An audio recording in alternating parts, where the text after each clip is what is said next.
Ito na po ngayon ang NBI Under Director Matibag. Kanila daw pong paninindigan kung ano yung mga nakalap ng NBI sa ginawang investigasyon tungkol sa tinuturing nilang pagbabanta sa buhay ng ating Pangulo na nagmula mismo kay Vice President Sara Duterte. At ito ay kanila daw ihaharap sa Miyerkules dyan sa Justice Committee hearing. Pakinggan po ninyo itong sinasabi at interview kay Director Melvin Matibag ng NBI. Testify and to bring the related documents on the threat that was done by Vice President Sara Duterte. At meron naman naging investigasyon ang NBI dyan. At kung ano yung naging parte ng investigasyon na yun, na siya rin aming ginamit para maglatag ng kaso sa DOJ, siya rin dadalhin at itetestify ng NBI sa impeachment hearing dyan sa Wednesday. May bago po ba?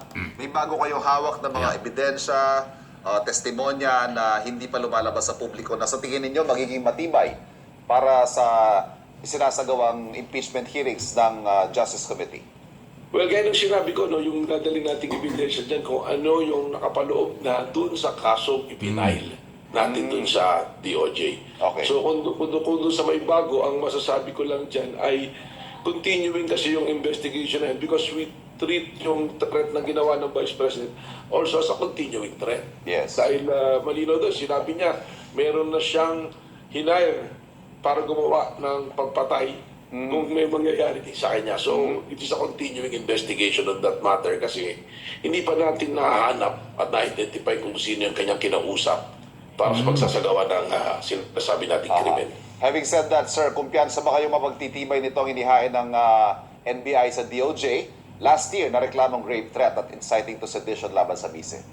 Well, inaantay nga natin yung desisyon ng DOJ on that matter and palagay ko naman matibay yung ebidensya dahil kami naman sumusunod kami doon sa mga regulasyon at batas na itinakda ng Department of Justice sa pag-prosecute ng mga kaso. Kaya sinigurado natin na yung magiging kaso na to ay nababatay sa basihan ng DOJ kung ano yung isasampang kaso sa korte. Direktor, naisaalang-alang ba Yeah.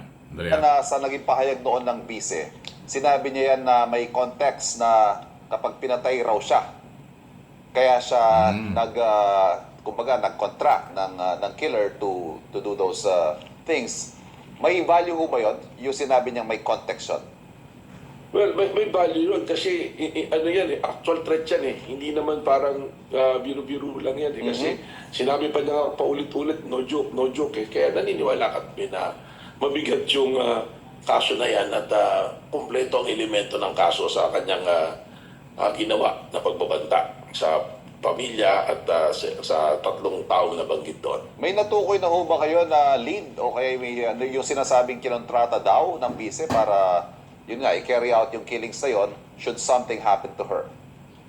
Sa ngayon kasi malawak yung pag-imbestiga namin, sinusundan natin yung mga posting sa social media, sa mga live. Ito nga nakaraang linggo, habang naka-live si Presidente, actual na event na nangyayari, may biglang nag-message, nag-pop up doon sa message na barili na yan. So yung mga ganyang bagay, tinitingnan natin kung ano yung connection and we consider that as a serious threat. Yes. Ayun. Si Pangulo ho, Yan ang matindi Kita naman ninyo. So, seryosong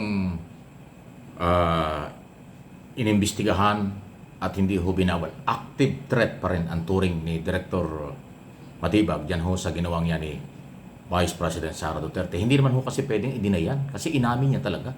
At nakita naman ng publiko. Press conference yan noong November 23, noong 2024 nangyari yan. So, yan ho ay nasa DOJ na, papunta ng korte pag nakita yung probable cause sa pagbabanta ng Pangulo sa buhay ng Pangulo at ng First Lady. At ito rin ang ipipresenta nila sa Justice Committee ng Kongreso tungkol sa issue ng impeachment. So yung ebidensyang yan, kung uusad sa korte, yan po ay kasong kriminal. Dahil kasong kriminal ang pagbabanta hindi lang sa buhay ng Pangulo, sa kahit kaninong buhay. Okay? At ito naman, na issue tungkol sa impeachment, administrative yan, to removal sa opisina, dahil yan ay betrayal o public trust. Sa akin pong interpretation at paniniwala. So, parehong mabigat na ebidensya yan.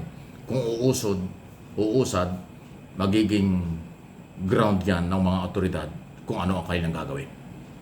Alam niyo, napapag-usapan po ang buhay ng Pangulo. Talagang napaka-delikado ho talaga yan. Hindi ho talaga pwedeng pagbantaan. Kita niyo yung nangyari sa Amerika noong isang gabi.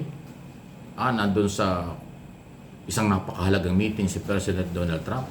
Biglang mayroong assassin na sa bilis ng mga marshal at security ng Pangulo ng Amerika doon sa event na yan sa Washington Hotel.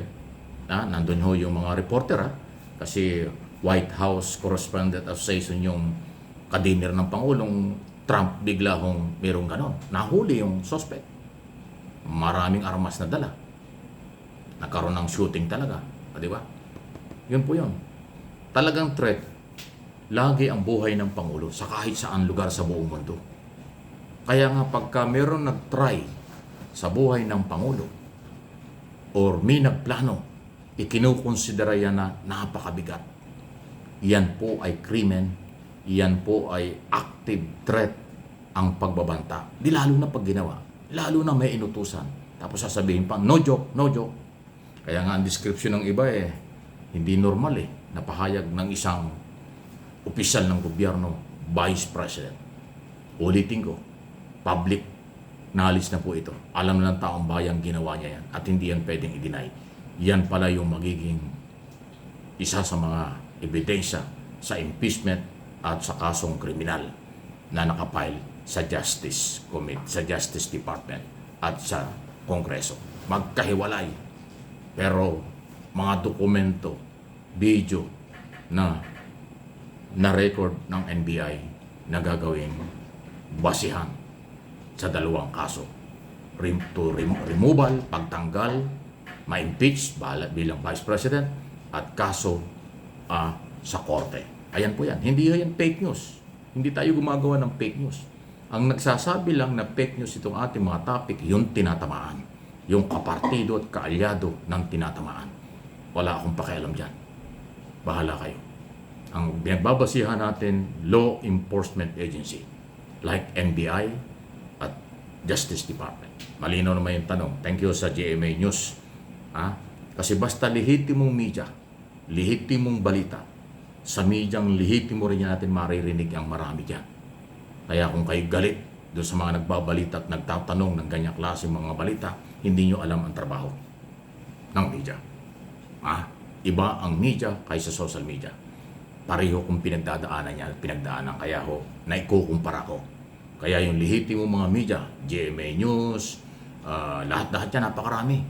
ABS-CBN, Channel 5, kung ano pa dyan, Net25, UNTV, at kung sino-sino pang media organization lehitimo. Yan po ay members sila ng 4 state. Di ba? Kasi tatlo yan Executive Department, Judicial, Legislator. Number 4 state. Yung 4 state tinatawag yun, yung lehitimong mass media organization. Nagiging tulay ng communication ng mga balita from government patungo sa mamamayan, vice versa. Alam ko po yun. Kaya hindi yan fake news. Bahagi ng lehitimong information dissemination. Yun ho yung mahalaga dyan. Ako naman, ating ipinapaliwanag, pinaparinig sa inyo para maintindihan nyo. Mahalaga po yan.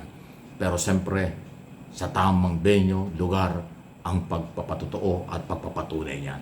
Hanggang balita at impormasyon, opinion, may pinanguhugutan.